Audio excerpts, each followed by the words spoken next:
नमस्कार बंधुरा सुस्मितार रान्नाघर slice of लाइफे आरो एक बार आपनादेर सकलके स्वागत जानाई। पटल दिए अनेक धरनेर रेसिपि आमार चैनेले आगे शेयर करेछि, तबे आज एकदम नतून धरनेर खूबई हेल्दी टेस्टी एक पटलेर रेसिपि आपनादेर जोन्नो एनेछि। आपनारा रेसिपिटा बाड़ीते अवश्यई एकबार ट्राई करे देखबेन, कथा दिচ্ছি निराश हबेन ना। एकबार बानाले परे आबारो बानिये खाबेन। तो चलुन झटपट देखे निई सेई हेल्दी टेस्टी रेसिपिटा। भिडियो भालो लागले लाइक देबार एबं चैनलटाके सबस्क्राइब करबार अनुरोध रइलो। रान्नाटा करबार जोन्नो एकटा कड़ाई गरम होते बसिয়েছি। एर मধ্যে আমি দিয়ে দিচ্ছি পর্যাপ্ত পরিমাণ সরষের তেল। রান্নাটা আমি সরষের তেলে করছি, তবে আপনারা চাইলে অন্য তেলও ব্যবহার করতে পারেন। যেহেতু সরষের তেলে রান্নাটা করছি, তেল খুব ভালোভাবে গরম করে নিতে হবে যাতে তেলে কাঁচা গন্ধ না থাকে। তেল ভালোভাবে গরম করে নেবার পর এর মধ্যে আমি দিয়ে দিচ্ছি ছোট করে কেটে নেওয়া পটল। এখানে 250 গ্রাম পটলের খোসা ছাড়িয়ে নিয়ে পটলগুলোকে আমি এভাবে ছোট করে কেটে নিয়েছি। এবার পটলের মধ্যে দিয়ে দিলাম হাফ টিস্পুন নুন আর 1/4 টিস্পুন হলুদ গুঁড়ো। নুন হলুদ পটলের সাথে মিশিয়ে নিয়ে পটলগুলোকে একটু ভালোভাবে ভেজে নিতে হবে। কড়াইতে ঢাকনা দিয়ে বেশি আঁচেই পটলগুলোকে ভেজে নিচ্ছি। মাঝে মাঝে অবশ্যই হাতা দিয়ে সব একটু নাড়িয়ে দিতে হবে যাতে পটলের সব দিক সমানভাবে ভাজা হয়। তো আবারও কড়াইতে ঢাকনা দিয়ে দিচ্ছি। এইভাবে করে 3 থেকে 4 মিনিট সময় ধরে পটলগুলোকে ভাজছি। পটলগুলো দেখুন প্রায় ভাজা ভাজা হয়ে এসেছে। এবার এর মধ্যে দিয়ে দেব ছোট করে কেটে নেওয়া আলু। এখানে আমি দুটো মাঝারি মাপের আলু এভাবে ছোট করে কেটে নিয়েছি। পটলের সাথে আলুগুলোকেও একটু সোনালি রং করে ভেজে নেব। আলুতে সোনালি রং আস্তে আস্তে দেখবেন পটলগুলো সম্পূর্ণভাবে ভাজা হয়ে যাবে। তো কড়াইতে ঢাকনা চাপা দিয়ে লো মিডিয়াম আঁচে এগুলোকে ভেজে নিচ্ছি। আরও 2 থেকে 3 মিনিট সময় ধরে ভেজে নিয়েছি। আলুতে দেখুন সোনালি রং চলে এসেছে আর পটলও সম্পূর্ণ ভাজা হয়ে গেছে। ভাজা আলু পটলের সুন্দর গন্ধ বেরিয়েছে। এবার ভেজে নেওয়া আলু পটলগুলোকে আমি একটা জায়গায় তুলে নিচ্ছি। ভাজা আলু পটলগুলো কড়াই থেকে তুলে নেবার পর কড়াইতে যতটুকু তেল রয়েছে এর মধ্যেই বাকি রান্নাটা করব। তো এর মধ্যে দিয়ে দিলাম একটা তেজপাতা, 2টো শুকনো লঙ্কা, 1 টিস্পুন গোটা জিরে আর দিয়ে দিচ্ছি হাফ টিস্পুন হিং। এই রান্নাটায় হিঙের গন্ধ খুবই ভালো লাগে, তাই অবশ্য করেই দেবেন। হিং দেবার সাথে সাথেই তেলের সাথে মিশিয়ে নিয়ে মশলাগুলোকে 30 সেকেন্ডের মতন একটু ভেজে নিচ্ছি। মশলাগুলোকে 30 সেকেন্ড ভেজে নেবার পর এর মধ্যে দিয়ে দিচ্ছি মিহি করে কুচনো রসুন।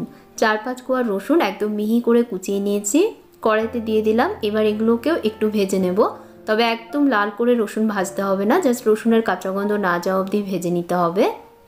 তো রসুনের কাঁচা গন্ধ চলে গেলে এর মধ্যে দিয়ে দিচ্ছি পেঁয়াজ কুচি। একটা মাঝারি মাপের পেঁয়াজ আমি এখানে কুচিয়ে নিয়েছি।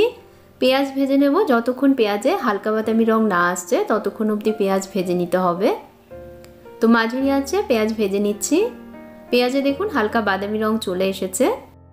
হাফ ইঞ্চির একটা আদার টুকরো গ্রেটারে গ্রেট করে এর মধ্যে দিয়ে দিচ্ছি। আজকের রান্নাটায় কিন্তু আমি কোনো রকম আদা বাটা রসুন বাটা ব্যবহার করছি না। রসুনটাকে আমি কুচিয়ে নিয়েছি আর আদা গ্রেট করে এর মধ্যে দিয়ে দিচ্ছি। আদা গ্রেট করে কড়াইতে দিয়ে দিলাম। এবার এটাকেও 1 মিনিটের মতন একটু ভেজে নেব যাতে আদার কাঁচা গন্ধ চলে যায়। তো 1 মিনিট ভেজে নিয়েছি, আদার কাঁচা গন্ধ চলে গেছে। 2টো মাঝারি মাপের টমেটো ছোট করে কেটে নিয়েছি, কড়াইতে দিয়ে দিলাম। সাথে অল্প একটু নুন দিচ্ছি। একটু নুন দিলে পরে টমেটো থেকে জল ছেড়ে দেবে, যে কারণে টমেটো তাড়াতাড়ি নরম হয়ে যাবে। মিশিয়ে নিয়ে কড়াইতে ঢাকনা চাপা দিয়ে লো মিডিয়াম আঁচে 2 মিনিটের জন্য এটাকে রান্না করব। তো 2 মিনিট লো মিডিয়াম আঁচে ঢাকা দিয়ে রেখেছিলাম। টমেটো দেখুন নরম হয়ে গেছে, টমেটোর কাঁচা গন্ধ চলে গেছে। হাতা দিয়ে একটু চাপ দিলেই দেখুন টমেটো স্ম্যাশ হয়ে যাচ্ছে। এখন এর মধ্যে দিয়ে দিচ্ছি হাফ টিস্পুন হলুদ গুঁড়ো, 1 টিস্পুন দিয়ে দিচ্ছি কাশ্মীরি লঙ্কা গুঁড়ো, 1 টিস্পুন দিয়ে দিচ্ছি জিরে গুঁড়ো আর হাফ টিস্পুন দিয়ে দিচ্ছি ধনে গুঁড়ো। অল্প জল দেব যাতে মশলাগুলো পুড়ে না যায়। এবার সব ভালোভাবে মিশিয়ে নিয়ে মশলাটাকে কষিয়ে নিতে হবে। মশলা খুব ভালোভাবে কষিয়ে নেবেন, মশলা থেকে তেল না ছাড়া অবধি মশলা কষাতে হবে। তো লো মিডিয়াম আছে মশলা আমি কষিয়ে নিচ্ছি। মশলা দেখুন ভালোভাবে কষিয়ে নিয়েছি, মশলা থেকে তেল ছেড়ে দিয়েছে। এবার আগে থেকে ভেজে রাখা আলু পটলগুলো কড়াইতে দিয়ে দিচ্ছি। মশলার সাথে আলু পটল ভালোভাবে মিশিয়ে নিয়ে এগুলোকেও 2 মিনিট কষিয়ে নেব।